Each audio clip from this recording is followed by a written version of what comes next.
Hi friends, welcome back to our channel. ഇന്നത്തെ നമ്മുടെ recipe നല്ല അടിപൊളി ടേസ്റ്റിലുള്ള മഷ്റൂം പെപ്പർ റോസ്റ്റിൻ്റെ റെസിപ്പിയാണ്. അപ്പോൾ നമുക്ക് ഈ അടിപൊളി റെസിപ്പി എങ്ങനെ ഉണ്ടാക്കിയെടുക്കുന്നതെന്ന് നോക്കിയാലോ. ഇതിന് വേണ്ടിയിട്ട് ഞാനിവിടെ മഷ്റൂം എടുത്തിട്ടുണ്ട്. നമ്മൾ ഓയിസ്റ്റർ മഷ്റൂമാണ് എടുത്തിട്ടുള്ളത്. അതൊന്ന് എടുത്തിട്ട് ഇതുപോലെ ചെറിയ പീസുകളായിട്ടൊന്ന് കട്ട് ചെയ്തെടുക്കാം. അതിൻ്റെ ബാക്ക് സൈഡ് ഇതുപോലെ ഒന്ന് കട്ട് ചെയ്ത് കളഞ്ഞതിന് ശേഷം ഇത് ചെറിയ പീസുകളായിട്ടൊന്ന് കട്ട് ചെയ്തെടുക്കണം. ഇങ്ങനെ ചെറിയ പീസുകളായിട്ട് കട്ട് ചെയ്തെടുത്തതിന് ശേഷം നമുക്ക് കുറച്ച് മഞ്ഞൾപ്പൊടി വെള്ളത്തിൽ നന്നായിട്ടൊന്ന് കഴുകിയെടുക്കണം. കഴുകിയതിന് ശേഷം നല്ലപോലെ ഒന്ന് പിഴിഞ്ഞെടുക്കണം. ഇതിൽ തന്നെ ഓൾറെഡി വെള്ളമുണ്ട്. അപ്പോൾ നമ്മൾ കഴുകുമ്പോൾ കൂടുതൽ വെള്ളം കയറും. അപ്പോൾ നമുക്കൊന്ന് പിഴിഞ്ഞ് മാറ്റിയെടുക്കാം. ഇനി നമുക്കൊരു ചട്ടി അടുപ്പത്ത് വെച്ച് ചൂടാവുന്ന സമയത്ത് അതിലേക്ക് ഓയിൽ ഒഴിച്ചു കൊടുക്കാം. ഓയിലൊന്ന് ചൂടായി വരുമ്പോൾ അതിലേക്ക് കുറച്ച് കറിവേപ്പില ഇട്ടൊന്ന് പൊട്ടിച്ചെടുക്കണം. കറിവേപ്പിലയൊക്കെ പൊട്ടിക്കഴിയുമ്പോഴത്തേക്കും നമുക്കിതിലേക്ക് ഇഞ്ചി, ഒരു 2 ഇഞ്ച് നീളത്തിനുള്ള ഇഞ്ചി ചതച്ചെടുത്തതാണ്, അത് ചേർത്ത് കൊടുത്തിട്ടുണ്ട്.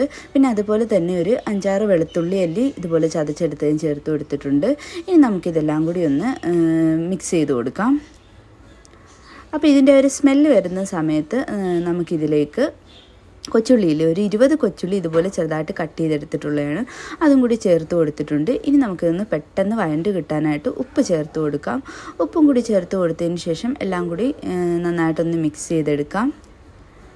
എന്നിട്ട് ഇതൊന്ന് ചെറുതായിട്ട് വഴണ്ട് വന്ന് കഴിയുമ്പോഴത്തേക്കും നമ്മുടെ മഷ്റൂം നമ്മൾ കഴുകി പിഴിഞ്ഞ് വെച്ചിരുന്നില്ലേ, ആ മഷ്റൂം നമുക്കിതിലേക്ക് ചേർത്ത് കൊടുക്കാം. എന്നിട്ട് എല്ലാം കൂടി നന്നായിട്ടൊന്ന് മിക്സ് ചെയ്തതിന് ശേഷം ഇത് അടച്ചു വെച്ചിട്ട് വേവിച്ചെടുക്കാം. അപ്പോൾ അടച്ചു വെക്കുമ്പോൾ തന്നെ മഷ്റൂമിൽ നിന്ന് അത്യാവശ്യം വെള്ളമൊക്കെ ഇറങ്ങി വന്ന് ഇത് നന്നായിട്ട് വെന്ത് വരും. അപ്പോൾ നമ്മൾ അടച്ചു വെച്ച് കൊടുക്കുന്നുണ്ട്. അപ്പോൾ നമ്മളൊന്ന് തുറന്ന് നോക്കുമ്പോൾ ഇതിൽ നിന്ന് അത്യാവശ്യം വെള്ളമൊക്കെ ഇങ്ങനെ ഇറങ്ങി വരുന്നുണ്ട്. നമ്മൾ എക്സ്ട്രാ വെള്ളമൊന്നും ചേർത്ത് കൊടുക്കണ്ട. അപ്പോൾ ഇതെല്ലാം കൂടി ഒന്നും കൂടി മിക്സ് ചെയ്തതിന് ശേഷം നമുക്ക് വീണ്ടും അടച്ചു വെച്ചിട്ട് ഈ വെള്ളമൊക്കെ ഒന്ന് വറ്റിച്ചെടുക്കാം. അപ്പം വെള്ളമൊക്കെ വറ്റി കഴിയുമ്പോഴത്തേക്കും നമുക്കിതിലേക്ക് മഞ്ഞൾപ്പൊടി ചേർത്ത് കൊടുക്കാം. ഒരു 1/4 ടീസ്പൂൺ അളവിൽ മഞ്ഞൾപ്പൊടി എടുത്തിട്ടുണ്ട്. അതുപോലെ ഒരു 1/2 ടീസ്പൂൺ അളവിൽ മല്ലിപ്പൊടി എടുത്തിട്ടുണ്ട്. പിന്നെ നമുക്കിതിലേക്ക് 1 ടീസ്പൂൺ അളവിൽ കുരുമുളക് ചതച്ചതാണ് ചതച്ചെടുത്തിട്ടുണ്ട്. എന്നിട്ട് ഇതെല്ലാം കൂടി നന്നായിട്ടൊന്ന് മിക്സ് ചെയ്ത് കൊടുക്കണം. ഇനി ലാസ്റ്റ് നമുക്കിതിലേക്ക് ഒരു 1/4 ടീസ്പൂൺ അളവിൽ തന്നെ നമ്മുടെ പെരിഞ്ജീരകത്തിൻ്റെ പൊടിയില്ലയോ, പെരിഞ്ജീരകത്തിൻ്റെ പൊടിയും കൂടി ഇട്ട് കൊടുക്കാം. അപ്പോൾ നല്ലൊരു ഫ്ലേവർ ഇതിന് കിട്ടും. നമ്മുടെ ഒരു ബീഫിൻ്റെയൊക്കെ ഒരു ഫ്ലേവർ കിട്ടും. അതിന് വേണ്ടിയാണ് ഇട്ട് കൊടുക്കുന്നത്.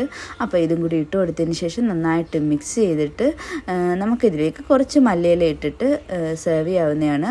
അപ്പോൾ നല്ല അടിപൊളി ടേസ്റ്റുള്ള മഷ്റൂം പെപ്പർ റോസ്റ്റാണ്. എല്ലാവരും ഇതൊന്ന് ട്രൈ ചെയ്ത് നോക്കിയിട്ട് ഫീഡ്ബാക്ക് അറിയിക്കണം. ചാനൽ ഇതുവരെ സബ്സ്ക്രൈബ് ചെയ്തിട്ടില്ലെങ്കിൽ ഒന്ന് സബ്സ്ക്രൈബ് ചെയ്യണേ. അടുത്തുള്ള ബെല്ലൈക്കണും കൂടി ഒന്ന് പ്രസ് ചെയ്തേക്കണേ. അപ്പോൾ വേറൊരു വീഡിയോ ആയിട്ട് വീണ്ടും കാണാം. Bye bye.